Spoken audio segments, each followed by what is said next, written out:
जीवन की दिशा धारा और उसका सार्थक सुनियोजन। लेखक ब्रह्मवर्चस। संतुलित मस्तिष्क की पहचान दूरदर्शी विवेकशीलता।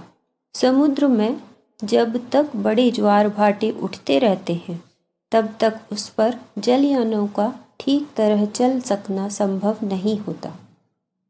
रास्ता चलने में खाइयाँ भी बाधक होती हैं और टीले भी। समतल भूमि पर ही यात्रा ठीक प्रकार चल पाती है। शरीर न आलसी अवसादग्रस्त होना चाहिए और न उस पर चंचलता उत्तेजना चढ़ी रहनी चाहिए। मनः क्षेत्र के संबंध में भी यही बात है। न उसे निराशा में डूबा रहना चाहिए और न उन्नत विक्षिप्तों की तरह तनाव उद्वेग से ग्रसित होना चाहिए। सौम्य संतुलन ही श्रेयस्कर है। दूरदर्शी विवेकशीलता के पैर उसी स्थिति में टिकते हैं। उच्च स्तरीय निर्धारण इस स्तर की मनोभूमि में उगते बढ़ते और फलते फूलते हैं। पटरी औंधी तिरछी हो तो रेलगाड़ी गिर पड़ेगी। वह गति तभी पकड़ती है जब पटरी की चौड़ाई ऊंचाई का नाप सही रहे। जीवन क्रम में संतुलन भी आवश्यक है।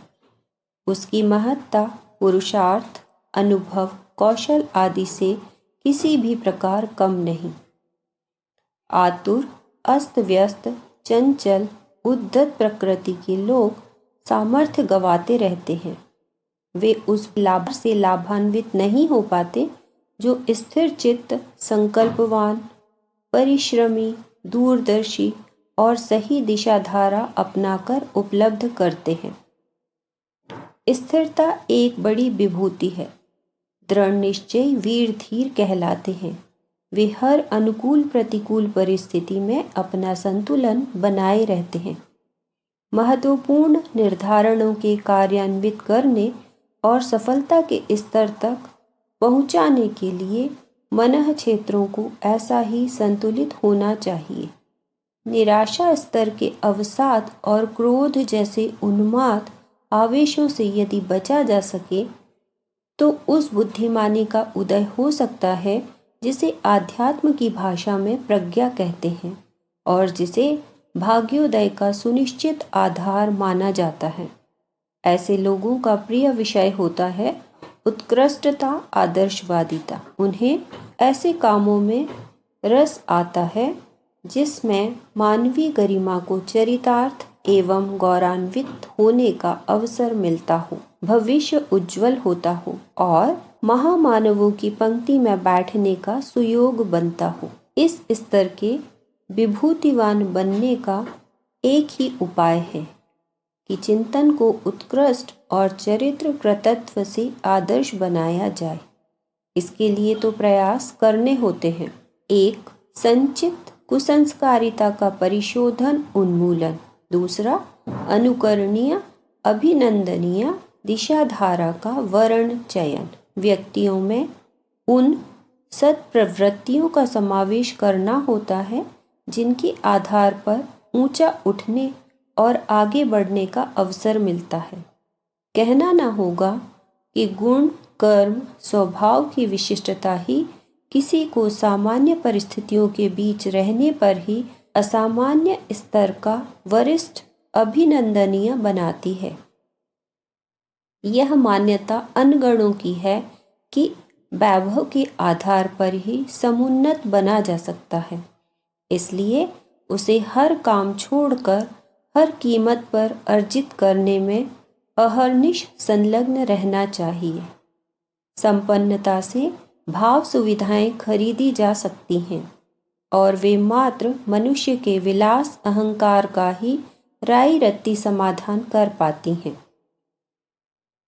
राई रत्ती का तात्पर्य है क्षणिक तुष्टि, उतना जितना कि आग पर ईंधन डालते समय प्रतीत होता है कि वह बुझ चली, किंतु वह स्थिति कुछ ही समय में बदल जाती है और पहले से भी अधिक ऊंची ज्वालाएं लहराने लगती हैं। दूसरों की आंखों में चकाचौंध उत्पन्न करने में वैभव काम आ सकता है। दर्प दिखाने विक्षोभ उभारने के अतिरिक्त उससे और कोई बड़ा प्रयोजन सधता नहीं है। अनावश्यक संचय से, ईर्ष्या द्वेष से लेकर दुर्व्यसनों तक के अनेकानेक ऐसे विग्रह खड़े होते हैं जिन्हें देखते हुए कई बार तो निर्धनों की तुलना में संपन्नों को अपनी हीनता अनुभव करते देखा गया है। उत्कृष्टता के आलोक की आभा यदि अंतराल तक पहुँचे तो व्यक्ति को नए सिरे से सोचना पड़ता है और अपनी दिशा धारा का निर्धारण स्वतंत्र चिंतन एवं एकाकी विवेक के आधार पर करना पड़ता है। प्रस्तुत जन समुदाय द्वारा अपनाई गई मान्यताओं और गतिविधियों से इस प्रयोजन के लिए तनिक भी सहायता नहीं मिलती। वासना तृष्णा के लिए मरने खपने वाले नर पामरों की तुलना में अपना स्तर ऊंचा होने की अनुभूति होते ही परमार्थ के लिए मात्र दो ही मनीषियों का आश्रय लेना पड़ता है। इनमें से एक को आत्मा, दूसरे को परमात्मा कहते हैं। इन्हीं को ईमान और भावना भी कहा जा सकता है। उच्च स्तरीय निर्धारणों में इन्हीं का परामर्श प्राप्त होता है। व्यामोहग्रस्त तो कोड़ी और संगाथी चाहे वाली बात ही कर सकते हैं। नरक में रहने वालों को भी साथी चाहिए, अस्तु वे संकीर्ण स्वार्थपरता की सड़ी कीचड़ में उन्हीं की तरह बुलबुलाते रहने में ही सरलता, स्वाभाविकता देखते हैं। तदनुसार परामर्श भी वैसा ही देते हैं, आग्रह भी वैसा ही करते हैं। इस रस्साकशी में विवेक का कर्तव्य है कि औचित्य का समर्थन करे, अनुचित के लिए मचलने वालों की बाल बुद्धि को हंसकर टाल दे। गुण दे सकना संभव न हो तो गुण जैसी बात कहकर भी सामयिक संकट को टाला जा सकता है, लेकिन बहुधा ऐसा होता नहीं। निकृष्टता का अभाव सहज ही मानव को अपनी ओर खींचता है। किसका परामर्श माना जाए, किसे अपना हितैषी समझा जाए, इसका निर्धारण स्वयं औचित्य विवेक के आधार पर करना होता है। निषेधात्मक परामर्शों को इस कान सुनकर दूसरे कान से निकाल देना अथवा ऐसा परामर्श देने वाले व्यक्ति के चिंतन का परिष्कार करना भी एक ऐसा प्रबल पुरुषार्थ है जो विरलों से ही बन पड़ता है। लेकिन यह संभव है क्योंकि मानवीय गरिमा उसे सदा ऊंचा उठने, ऊंचा ही सोचने का संकेत करती है। कौन कितना इस पुकार को सुन पाता है, यह उस पर उसकी मन की संरचना, अंतश्चेतना पर निर्भर है। संतुलित मस्तिष्क की पहचान यह नहीं है कि वह शिथिलता, निष्क्रियता अपनाए और संसार को माया मिथ्या बताकर बेसिर पैर की उड़ाने उड़ने लगे। विवेकवान उद्विग्नता छोड़ने पर पलायन नहीं करते। वे कर्तव्य क्षेत्र में अंगद की तरह अपना पैर इतनी मजबूती से जमाते हैं कि असुर समुदाय पूरी शक्ति लगाकर भी उखाड़ने में सफल न हो सके। प्रलोभनों और दबावों से जो उबर सकता है, उसी के लिए यह संभव है कि उत्कृष्टता को वर्ण करें और आंधी तूफानों के बीच भी अपने निश्चय पर चट्टान की तरह अडिग रहें। इसके लिए उदाहरण, प्रमाण ढूंढने हों, साथी सहचर समर्थक ढूंढने हों तो इर्द गिर्द नज़र न डालकर महामानवों के इतिहास तलाशने पड़ेंगे। अपने समय में या क्षेत्र में यदि वे दिख न पड़ते हों तो भी निराश होने की आवश्यकता नहीं है। इतिहास में उनके अस्तित्व और वर्चस्व को देखकर अभीष्ट प्रेरणा प्राप्त की जा सकती है और विश्वास किया जा सकता है कि महानता का मार्ग ऐसा नहीं है जिस पर चलने से यदि लालची सहमत ना हो तो छोड़ देने की बात सोची जाने लगे। वैभववानों की एक अपनी दुनिया है, किंतु सोचना यह नहीं चाहिए कि संसार इतना ही छोटा है। इसमें एक क्षेत्र ऐसा भी है जिसे स्वर्ग कहते हैं। उसमें सत्प्रवृत्तियों का वर्चस्व है और अपनाने वाले जो भी उसमें बसते हैं देवोपम स्तर का वर्ण करते हैं।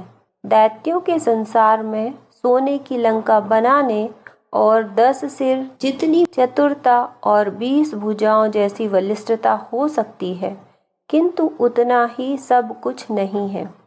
भागीरथों, हरिश्चंद्रों, प्रहलाद और दधीचियों जैसी भी एक बिरादरी है। बुद्ध, चैतन्य, नानक, कबीर, रैदास, गांधी, विनोबा जैसे अनेकों ने उसमें प्रवेश पाया है। दयानंदों और विवेकानंदों का भी अस्तित्व रहा है। संख्या की दृष्टि से कमी पड़ते देखकर किसी को भी मन छोटा नहीं करना चाहिए।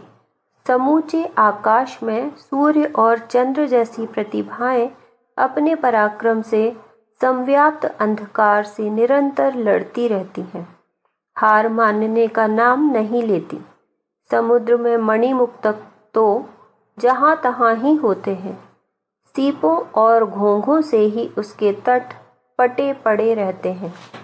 बहुसंख्यकों को बुद्धिमान अथवा अनुकरणीय मानना हो तो फिर उद्भिजों की बिरादरी को वरिष्ठता देनी पड़ेगी। यह बहुमत वाला सिद्धांत मनुष्य समाज पर लागू नहीं हो सकता। श्रेष्ठता ही सदैव जीतती रही है, श्रेय पाती रही है। हमें अपनी दृष्टि नाव के मस्तूल पर, प्रकाश स्तंभ पर रखनी चाहिए। इस संसार में निकृष्टता है तो श्रेष्ठता भी अनुपलब्ध नहीं है। मात्र दृष्टिकोण ही है जो हमें उसके दर्शन नहीं करा पाता। स्वर्ग में देवता रहते हैं, उनके पास दैत्यों की तुलना में वैभव की कमी नहीं होती है। आक्रमण के क्षेत्र में भी पहल उन्हीं की होती है। फिर भी गौरव देवत्व के हिस्से में ही रहा है। वंदन, अभिनंदन और अनुकरण भी उन्हीं का होता रहा है। इस क्षेत्र में प्रवेश करने में किसी को कठिनाई नहीं, अड़चन इतनी भर है कि कुसंस्कारिता के चक्रव्यूह से निकलने का प्रयत्न सच्चे मन से किया जाए। इसके लिए आदर्शों की गरिमा समझने की आवश्यकता है। यदि हनुमानों और अर्जुनों का उदाहरण सामने न रहा, कठिनाइयों की कीमत पर गौरव खरीदने का साहस न उभरा, तो क्षणिक आवेश की बबूले जैसी दुर्गति होती फिरेगी। संतुलित मस्तिष्क का प्रधान गुण है दूरदर्शी विवेकशीलता। इसके प्रकट होते ही मनुष्य तत्काल की सीमा को तोड़कर भविष्य पर दृष्टि डालता है। किसान, विद्यार्थी, व्यवसायी की तरह पूंजी लगाकर समयानुसार अधिक लाभ उपार्जन का लाभ देख सकता है। बीज गलता तो है, पर इसमें वह कुछ खोता नहीं। भूमि के साथ आत्मसात होकर उसे देखते देखते अंकुरित, पल्लवित और फलित होने वाले विशाल वृक्ष का सुयोग मिलता है। दूरदर्शिता इससे कम में संतुष्ट नहीं होती। उसका अनादिकाल से एक ही परामर्श रहा है, महान के लिए तुच्छ को त्यागा जाए, कामना को भावना पर उत्सर्ग किया जाए, क्षुद्रता का महानता के पक्ष में विसर्जन किया जाए। भक्त को भगवान की प्राप्ति के लिए यही करना पड़ता है। महानता इससे कम में सधती नहीं। जीवन का एक रूप है जिसमें ललक लिप्सा के लिए आदर्शों को गंवाना पड़ता है और महानता की ओर से मुंह मोड़ना पड़ता है। इतने पर भी यह निश्चित नहीं कि वांछित कामनाओं की पूर्ति भी हो सकेगी या नहीं। जीवन का दूसरा रूप है महानता का, जिसमें महामानवों ने श्रद्धापूर्वक प्रवेश किया है और देवोपम, गौरव और स्वर्ग जैसा संतोष, सौजन्य का भरपूर रसास्वादन किया है। दोनों में से किसे चयन किया जाए, इसी के निर्धारण में उस सूझबूझ का परिचय मिलता है जिसे मनोजयी धीर वीर अपनाते हैं और असंख्यों के लिए अनुगमन की पथ रेखा विनिर्मित करते हैं। उत्कृष्ट व्यक्तित्व का एक ही पक्ष है, भौतिक महत्वाकांक्षाओं का दमन, न्यूनतम निर्वाह की अपरिग्रह परंपरा का वर्ण। जिनकी निजी महत्वाकांक्षाएं, अभिलाषाएं, तृष्णा, लिप्साएं असाधारण रूप से उभरी होती हैं, उनके लिए यह किसी भी प्रकार संभव नहीं हो सकता कि वे नीति नियमों का व्यतिरेक न करें। इसी प्रकार यही भी नहीं बन पड़ता कि समय, श्रम या साधनों का उपार्जन से कम उपयोग अपने लिए करें और उस बचत को उच्च स्तरीय प्रयोजनों के लिए नियोजित करें। लिप्सा में भौतिक दोष यह है कि उसकी तृप्ति की कोई मर्यादा नियत नहीं रहती, कभी दूर नहीं होती और अधिक कमाने, जोड़ने, उड़ाने की व्याकुलता उसी अनुपात में बढ़ती चली जाती है। फल यह होता है कि आदर्शवादिता मात्र उथली चर्चा या खोखली विडंबना ही बन पाती है, वैसे कोई ठोस प्रयत्न नहीं बन पड़ता जैसा कि उत्कृष्ट जीवन के लिए अपेक्षित है।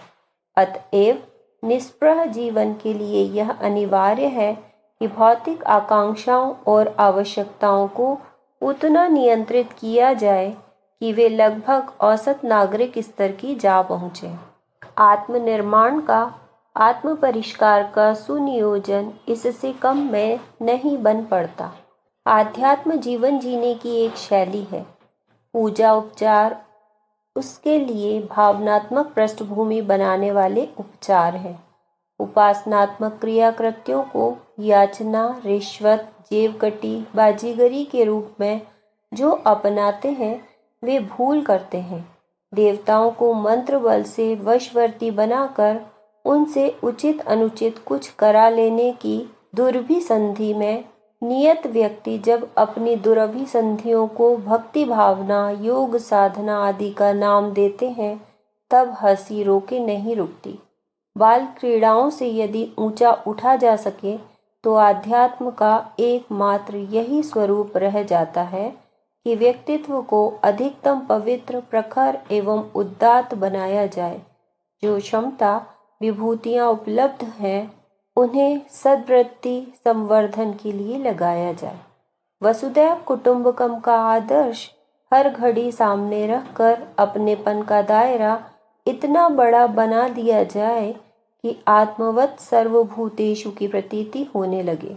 दूसरों के दुख को बटा लेने और अपने सुख को बांट देने की उमंग इतनी उमंगे कि उसे रोक सकने में संकीर्णता, स्वार्थपरता कोई व्यवधान प्रस्तुत न कर सके। संतुलित मस्तिष्क का तात्पर्य भावना रहित बन जाना नहीं है। भले बुरे को एक दृष्टि से देखने जैसी समदर्शिता की दुहाई देना भी संतुलन नहीं है। बुरे के प्रति सुधार और भले के प्रति उदार रहकर ही संतुलन बना रह सकता है। आंखों के सामने तात्कालिक लाभ का पर्दा उठ जाने, शरीर को ही सब कुछ मानकर उसी के परिकर को पोषित करते रहने की मोह माया ही भ्रांतियों के ऐसे भंडार जमा करती है जिन्हें विकृतियों का रूप धारण करते देर नहीं लगती। यही वह आंधी और तूफान है जिसके कारण उठने वाले चक्रवात समस्वरता बिगाड़ कर रख देते हैं और ऐसा कर गुजरते हैं जिनके कुचक्र में फंसने के उपरांत मनुष्य न जीवितों में रहे, न मृतकों में, न बुद्धिमानों में गिना जा सके और न विक्षिप्तों में। मलिनताएं हर कहीं कुरूपता उत्पन्न करती हैं। गंदगी जहाँ भी जमा होगी वहीं सड़न उत्पन्न करेगी। इस तथ्य को समझने वालों को एक और भी जानकारी नोट करनी चाहिए कि मनः क्षेत्र पर चढ़ी हुई मलिनता, जिसे मल आवरण या कषाय कल्मष के नाम से जाना जाता है, अन्य सभी मलिनताओं की तुलना में अधिक भयावह है। अन्य क्षेत्रों की गंदगी मात्र पदार्थों को ही प्रभावित करती है, पर मनः क्षेत्र की गंदगी न केवल मनुष्य को स्वयं दीन, दयनीय, पतित और घृणित बनाती है, वरन उसका संपर्क क्षेत्र भी विषाक्त होता है। छूत की संक्रामक बीमारियों की तरह चिंतन की निकृष्टता भी ऐसी है जो जहाँ उपजती है उसका विनाश करने के अतिरिक्त जहाँ तक उसकी पहुँच है वहाँ भी विनाशकारी वातावरण उत्पन्न करती है। मानसिक स्वच्छता के लिए जागरूकता बरती जानी चाहिए और विचारणा को श्रेष्ठ कार्यों में सउद्देश्य में नियोजित करने की बात सोचनी चाहिए। इसी में दूरदर्शी और सराहनीय विवेकशीलता है।